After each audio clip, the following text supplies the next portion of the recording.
சாது Thomas M Kurien ஐயா அவர்கள் இறந்தபோது அவரது அடக்க ஆராதனையில் இனி அடுத்தபடியாக சபையை நடத்துவது ஜோயல் ஐயா அவர்களின் பெயரை சொல்லிவிட்டு தனக்கு அந்த ஸ்தானம் கிடைக்காததால் தாஸ் பாஸ்டர் சொன்ன வசனம் தான் இது. மத்தேயு எழுதின சுவிசேஷம் 20வது அதிகாரம் 16வது வசனம். இவ்விதமாக பிந்தினோர் முந்தினோராயும் முந்தினோர் பிந்தினோராயும் இருப்பார்கள் என்ற வசனம் ஆகும். இந்த வசனம் எடுத்து தாஸ் பாஸ்டர் பேச காரணம் என்னவென்றால், சபையை நடத்தும் தகுதி தனக்கு இல்லை என்பதை தன் இருதயபூர்வமாக உணர்ந்ததை தன்னை அறியாமலேயே ஒத்துக்கொண்டு உளறிவிட்டது ஆகும். தான் பொய் சொல்ல நினைத்தாலும் தன் வாய் பொய் சொல்ல நினைக்காது. அப்படி சம்பவித்ததுதான் இது.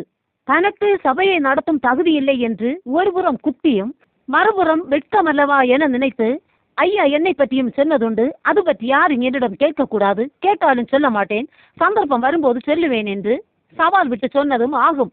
இந்த தாஸ் பாஸ்டரின் நினைப்பு எதுவாக இருந்தது என்றால், 12வது வசனத்தில் சொல்லப்பட்டது போல பிந்தி வந்தவர்களாகிய இவர்கள் 1 மணி நேரம் மாத்திரம் வேலை செய்தார்கள். பகலின் கஷ்டத்தையும் வெயிலின் உஷ்ணத்தையும் சகித்த எங்களுக்கு இவர்களை சமமாக்கினீரே என்று முறுமுறுத்தார்கள் என்று எழுதப்பட்டது போல இவருடைய குணமாக இருந்தது. அதாவது, இத்தனை வருடமாக இப்படி எல்லாம் நடத்தி கொண்டிருந்த எனக்கு இந்த ஸ்தானம் கிடைக்கவில்லையே, இப்ப வந்தவனுக்கு இந்த ஸ்தானம் கிடைத்ததே என்பது ஆகும். அதற்கு இயேசு கொடுத்த பதில் தான் இது. உன்னுடையதை நீ வாங்கி கொண்டு போ, நான் தயாளனாய் இருக்கிறபடியால் நீ வன்கண்ணனாய் இருக்கலாமா என்று கேட்கும் அளவுக்கு வன்கண்ணனாய் இருந்தார் இந்த தாஸ் பாஸ்டர். 27வது வசனத்தில் என்ன சொன்னார்? உங்களில் எவனாகிலும் முதன்மையானவனாய் இருக்க விரும்பினால் அவன் உங்களுக்கு பணிவிடைக்காரனாய் இருக்க கடவன் என்று சொன்னார். தன்னை பெரியவன் என்று காட்டுவதை நிறுத்த முடியாது.